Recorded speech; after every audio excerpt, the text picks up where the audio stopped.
Hello दोस्तों, नमस्कार। आज हिंदी साहित्य तथा हिंदी व्याकरण से मिश्रित प्रश्न जो कि हर बार एग्जाम में पूछे गए प्रश्न यहाँ समावेशित हैं। पहला प्रश्न कह रहा है, राम घर जा रहा है में कौन सा काल है? बताना है भूतकाल, वर्तमान काल, भविष्य काल, अनिश्चित काल। तो यहाँ पर भैया कार्य हो रहा है, इसलिए वर्तमान काल होगा। विकल्प यहाँ पर भी सही है। बढ़ते हैं प्रश्न संख्या 2 की तरफ। 2 कह रहा है, वर्तमान काल हिंदी में समास के कितने भेद हैं? बताना है 4 हैं, 5 हैं, 6 हैं, 2 हैं। तो भैया वर्तमान काल में हिंदी में समास की बात की जाए तो 6 भेद हैं। कितने भेद हैं? 6 भेद हैं। इनमें से आपको नाम भी याद रखना है। तत्पुरुष समास 1, अव्ययीभाव समास 2, कर्मधारय 3, बहुब्रीहि 4, द्वंद्व 5, द्विगु 6। इस प्रकार से नाम भी याद कर लेना दोस्तों। बढ़ते हैं प्रश्न संख्या, यहाँ पर विकल्प भैया सी सही होगा, लगा लीजिए। बढ़ते हैं प्रश्न संख्या 3 की तरफ। 3 कह रहा है, पाठशाला में किस प्रकार का समास है? तो भैया पाठशाला में शाला शब्द जो है, उत्तर पद जो है, ये प्रधान है। पाठशाला मतलब पढ़ने के लिए घर। तो यहाँ पर भैया तत्पुरुष समास, जिसका उत्तर पद प्रधान हो, विभक्तियों का लोप हो, तो तत्पुरुष समास विकल्प यहाँ पर ए सही हो जाता है। बढ़ते हैं प्रश्न संख्या 4। जलपान किसका संधि विच्छेद है? बताना है जल प्लस पान, जल प्लस अपान, जल प्लस उपान, जल प्लस खान। तो ये ध्यान रखिएगा, जलपान में जल प्लस पान है, विकल्प यहाँ पर ए सही है। बढ़ते हैं प्रश्न संख्या 5। 5 कह रहा है, प्रकाश शब्द का पर्यायवाची क्या है? अंधकार, रोशनी, गंध, शांति।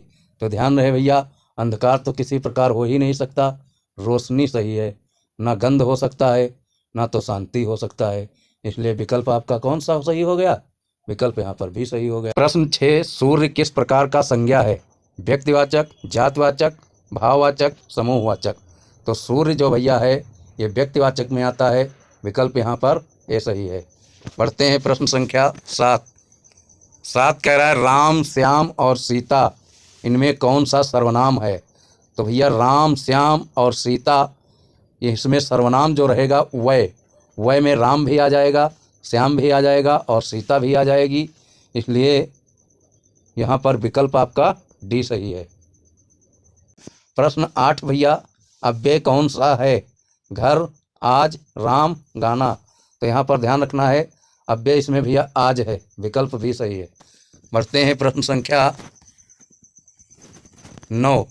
फल शब्द का विलोम क्या है? बताना है बेल, पत्ता, फूल, बीज। तो फल शब्द का विलोम भैया यहाँ पर फूल हो जाएगा, विकल्प आपका सी सही है। बढ़ते हैं प्रश्न संख्या 10। वह बहुत पढ़ता है, रिक्त स्थान भरना है उचित शब्द से। मेहनती, जल्दी, धीमा, हल्का। तो भैया वह बहुत पढ़ता है मतलब वह बहुत जल्दी पढ़ता है, विकल्प यहाँ पर भी सही है। बढ़ते हैं प्रश्न संख्या 11। 11 भैया यहाँ से साहित्य से प्रश्न है।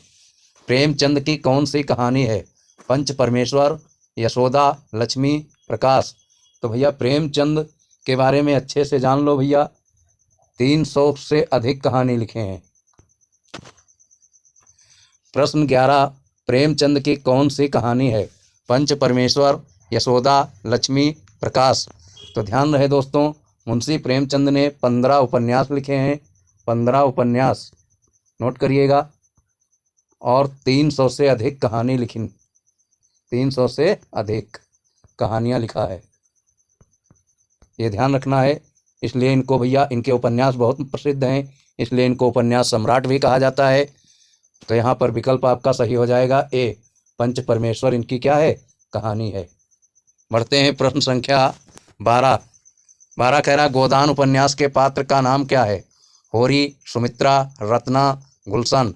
तो ध्यान रहे, गोदान उपन्यास का प्रसिद्ध पात्र होरी है, विकल्प यहाँ पर ए सही है। बढ़ते हैं प्रश्न संख्या 13। सूरदास किसके भक्त थे? बताना है राम के, शंकर के, कृष्ण के, विष्णु के। तो सूरदास भैया कृष्ण भगवान के अनन्य भक्त थे, इसलिए विकल्प यहाँ पर सी सही हो जाएगा। प्रश्न 14 कह रहा है, भारत एक खोज के लेखक कौन है? रामधारी सिंह दिनकर, हरिवंश राय बच्चन, पंडित जवाहरलाल नेहरू, प्रेमचंद। भारत एक खोज के लेखक भैया हैं पंडित जवाहरलाल नेहरू, विकल्प यहाँ पर सी सही है। बढ़ते हैं प्रश्न संख्या 15। 15 कह रहा है निर्मला उपन्यास प्रेमचंद ने कब लिखा? ध्यान रखना है 1925, 1928, 1936, 1916। तो भैया यहाँ ऑप्शन के हिसाब से 1928 सही है, विकल्प बी। बाकी भैया थोड़ा ध्यान रखना है 1926 में लिखना प्रारंभ किया था उपन्यास निर्मला। 1927 में चांद पत्रिका में प्रकाशित होता है। 1928 में ये पूर्ण होता है, इसलिए यहाँ ऑप्शन के हिसाब से 28 सही है। इन तीनों में से जो ऑप्शन में मिलेगा वो करेक्ट होगा। बढ़ते हैं प्रश्न संख्या 16 की तरफ। 16 कह रहा है पंच परमेश्वर का मुख्य संदेश क्या है? दोस्ती, ईमानदारी, न्याय, परिश्रम। तो ध्यान रहे पंच परमेश्वर का मतलब होता है न्याय दिलाना, इसलिए विकल्प यहाँ पर सी सही है। बढ़ते हैं प्रश्न संख्या 17। छाया मत छूना कविता के रचनाकार कौन है? गिरिजा कुमार माथुर, नागार्जुन, बच्चन, तुलसीदास। तो ध्यान रहे दोस्तों, छाया मत छूना कविता गिरिजा कुमार माथुर की है, इसलिए विकल्प यहाँ पर ए सही है। बढ़ते हैं प्रश्न संख्या 18। 18 कह रहा है कबीर किस भाषा में रचनाएं लिखते थे? संस्कृत, हिंदी, अवधी, पंजाबी। तो ध्यान रहे कबीर की भाषा भैया हिंदी रही है, विकल्प यहाँ पर भी सही। बढ़ते हैं प्रश्न संख्या 19। हरिवंश राय बच्चन की प्रसिद्ध कविता कौन सी है? मधुशाला, गीतांजल, गोदान, बीड़ा। हरिवंश राय बच्चन की प्रसिद्ध कविता भैया मधुशाला रही है। इनकी 3 रचनाएं भैया बहुत फेमस हैं, मधुशाला, मधुबाला, मधुकलश, और यही इनका क्रम भी है। कभी कभी परीक्षा में क्रम पूछ लिया जाता है, तो मधुबाला सबसे पहले, यही मधुशाला, फिर मधुबाला, फिर मधुकलश। प्रश्न संख्या 20 देखिएगा। 20 कह रहा है इंकलाब जिंदाबाद का नारा किसने दिया? भैया भगत सिंह, चंद्रशेखर आज़ाद, महात्मा गांधी, नेहरू। ध्यान रहे इंकलाब जिंदाबाद भगत सिंह ने नारा दिया था। बढ़ते हैं प्रश्न संख्या 21। 21 कह रहा है पुष्प की अभिलाषा कविता के कवि कौन हैं? रामधारी सिंह दिनकर, माखनलाल चतुर्वेदी, हरिवंश राय बच्चन, सुमित्रानंदन पंत। बहुत ही प्यारी कविता है भैया पुष्प की अभिलाषा माखनलाल चतुर्वेदी की, भी ऑप्शन सही है। और माखनलाल चतुर्वेदी को भैया भारतीय आत्मा कहा जाता है, नोट कर लीजिए, भारतीय आत्मा, यहाँ से प्रश्न बन सकता है, इनको भारतीय आत्मा कहा जाता है। बढ़ते हैं प्रश्न संख्या 22 की तरफ। 22 कह रहा है झांसी की रानी कविता किसने लिखी? बच्चन, मैथिली शरण गुप्त, सुभद्रा कुमारी चौहान, दिनकर। तो भैया झांसी की रानी सुभद्रा कुमारी चौहान। और सभी बच्चों को कमेंट बॉक्स में इनका जन्म किस सन में हुआ था, यहाँ पर सन बताना है कि किस सन में इनका जन्म हुआ था। बढ़ते हैं प्रश्न संख्या 23 की तरफ। कोशिश करने वालों की कविता किसने लिखी? रामधारी सिंह दिनकर, गोपाल दास नीरज, हरिवंश राय बच्चन, निराला। तो भैया कोशिश करने वालों की कविता हरिवंश राय बच्चन ने लिखी है, विकल्प यहाँ पर सी सही है। बढ़ते हैं प्रश्न संख्या 24 की तरफ। 24 कह रहा है मेरे लिए कविता का केंद्रीय भाव क्या है? प्रकृति, संघर्ष, प्रेम, देशभक्ति। तो ध्यान रहे भैया मेरे लिए कविता प्रेम पर लिखी गई है, विकल्प यहाँ पर भी सी सही है। बढ़ते हैं प्रश्न संख्या 25। 25 कह रहा है भैया अतीत के चलचित्र किसकी रचना है? तो ध्यान रहे भैया महादेवी वर्मा जी हैं, बच्चन हैं, निराला हैं, गुप्त हैं। तो भैया महादेवी वर्मा हैं। अतीत के चलचित्र चाहे श्रृंखला की करणियाँ हों, चाहे स्मृत की रेखाएं हों, चाहे यामा हो, चाहे दीपशिखा हो, चाहे सांदगीत हो, इनकी बहुत ही प्रसिद्ध रचनाएं हैं और ये छायावाद की स्तंभ में गिनी जाती हैं और आधुनिक युग की मीरा कही जाती हैं महादेवी वर्मा, याद रखिएगा, विकल्प यहाँ पर ए सही है। और बढ़ते हैं प्रश्न संख्या 26। 26 कह रहा है काव्य की आत्मा किसे कहा जाता है? यहाँ से भैया थोड़े प्रश्न फिर ग्रामर से हैं, व्याकरण से। तो काव्य की आत्मा भैया रस है, छंद है, अलंकार है, कथासार है। ध्यान रहे काव्य की आत्मा भैया रस को कहा जाता है। बढ़ते हैं प्रश्न संख्या 27। अलंकार का अर्थ है श्रृंगार, सुंदरता, शाब्दिक सौंदर्य और फूल। तो भैया अलंकार का अर्थ होता है शाब्दिक सौंदर्य। जैसे आप देखिए शब्दों की सुंदरता अलंकार से बहुत होती है। जहाँ पर अनुप्रास अलंकार होता है वो कविता पढ़ने में बहुत सुंदर लगती है। जैसे रघुपति राघव राजा राम, रावण की बार बार आवृत, तो अनुप्रास अलंकार। जैसे चारु चंद्र की चंचल किरणें खेल रही हैं जल तल में, चावरण की आवृत बार बार अनुप्रास। तरनि तनु जाटट तमाल तरुअर बहु छाए अनुप्रास। कहत नटत रीझत खिजत मिलत खिलत लजियात अनुप्रास। वो भी अनुप्रास का अंत्यानुप्रास। तावर्ण की आवृत लास्ट में बार बार है। तो बढ़ते हैं प्रश्न संख्या 28 की तरफ। 28 कह रहा है भैया वीर रस किसे कहते हैं? बहादुरी, खूबसूरती, कोमलता, प्रेम। तो ध्यान रहे भैया वीर रस का संबंध होता है बहादुरी से। विकल्प ए सही है। बढ़ते हैं प्रश्न संख्या 29। 29 कह रहा है बाल कविता का उदाहरण क्या है? टिंगलिंग बेल, मछली जल की, पुष्प की अभिलाषा, मधुशाला। तो भैया ध्यान रहे मछली जल की भी ऑप्शन सही है। बढ़ते हैं प्रश्न संख्या 30।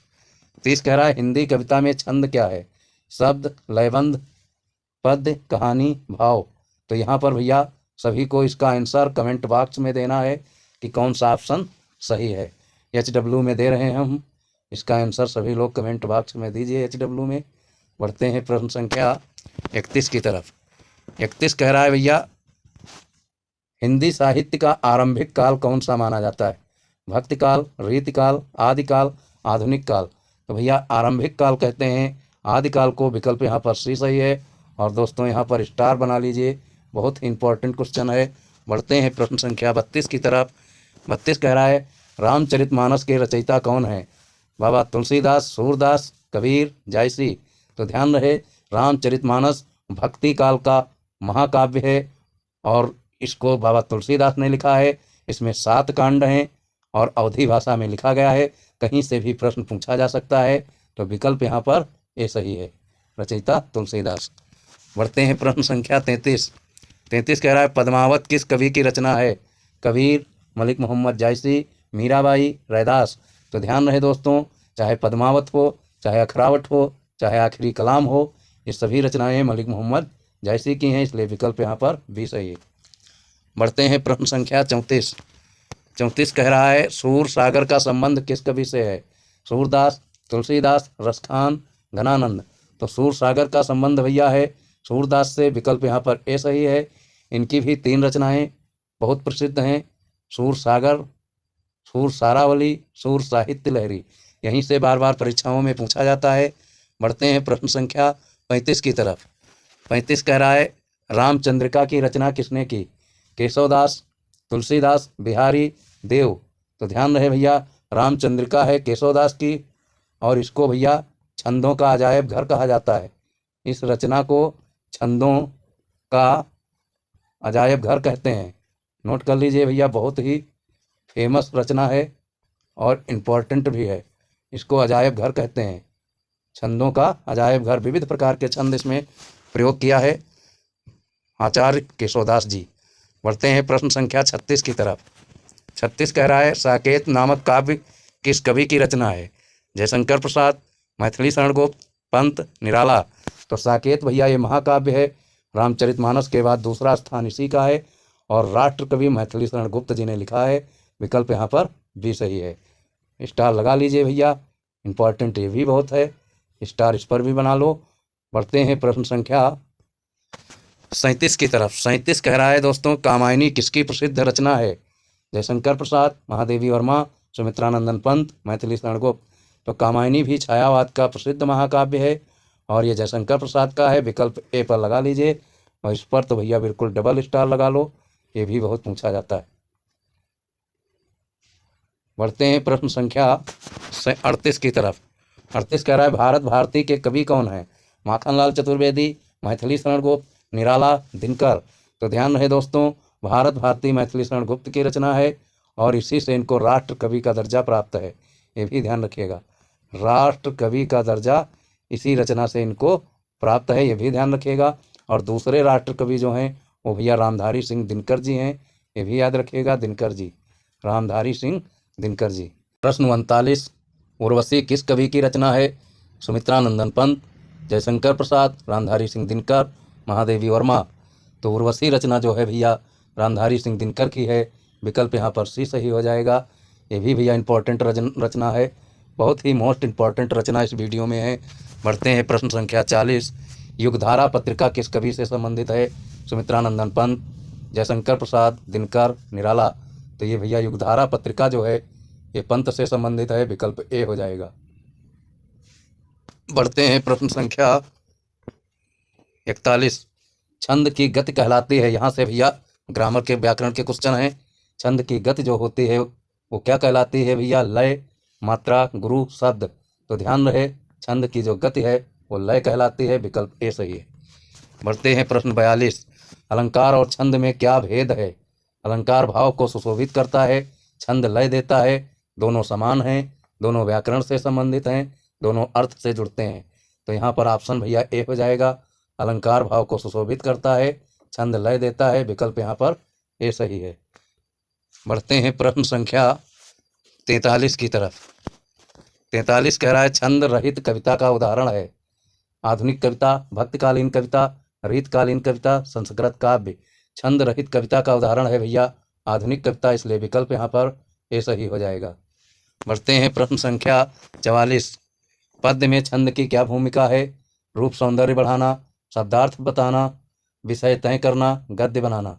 तो पद्य में छंद की भैया भूमिका होती है रूप सौंदर्य बढ़ाना, विकल्प ये, क्योंकि काव्य सौंदर्य के तत्व ही रस, छंद, अलंकार 3 चीजें होती हैं। बढ़ते हैं प्रश्न 45। छंदोबद्ध का अर्थ है छंद में बंधा हुआ, मुक्त, गद्य रूप, मिश्रित। तो भैया छंदोबद्ध का अर्थ होता है छंद में बंधा हुआ, विकल्प यहाँ पर ए सही है। बढ़ते हैं प्रश्न संख्या 46। छंद का विन्यास किस पर निर्भर करता है? मात्रा एवं वर्ण संख्या पर, भाषा पर, शब्दों पर, अर्थ पर। तो छंद का विन्यास भैया मात्रा एवं वर्ण संख्या पर निर्भर करता है, इसलिए विकल्प यहाँ पर ए सही है। बढ़ते हैं प्रश्न संख्या 47। तुक छंद की शुरुआत कब हुई? प्रश्न 47। मुक्त छंद की शुरुआत कब हुई? आधुनिक काल, भक्ति काल, रीतिकाल, आदिकाल। तो दोस्तों मुक्त छंद आधुनिक काल से शुरू हुआ, विकल्प ए सही है। बढ़ते हैं प्रश्न संख्या 48। 48 कह रहा है नवगीत किस प्रकार के छंद से संबंधित हैं? मुक्त छंद, मात्रिक, वर्णिक, गीतिक। तो नवगीत का संबंध भैया है मुक्त छंद से, विकल्प ए सही है। बढ़ते हैं प्रश्न संख्या 49। 49 कह रहा है छंदों में लघु गुरु क्रम किसमें महत्वपूर्ण है? मात्रिक छंद में, वर्णिक, गीतिक, मुक्त छंद। तो छंदों में लघु गुरु क्रम भैया महत्वपूर्ण है मात्रिक छंद में, विकल्प यहाँ पर ए सही है। बढ़ते हैं प्रश्न संख्या 50। 50 कह रहा है छंद शब्द किस भाषा से लिया गया है? संस्कृत, प्राकृत, पाली, अपभ्रंश। तो छंद शब्द भैया जो है वो संस्कृत भाषा से लिया गया है, विकल्प यहाँ पर ए सही है।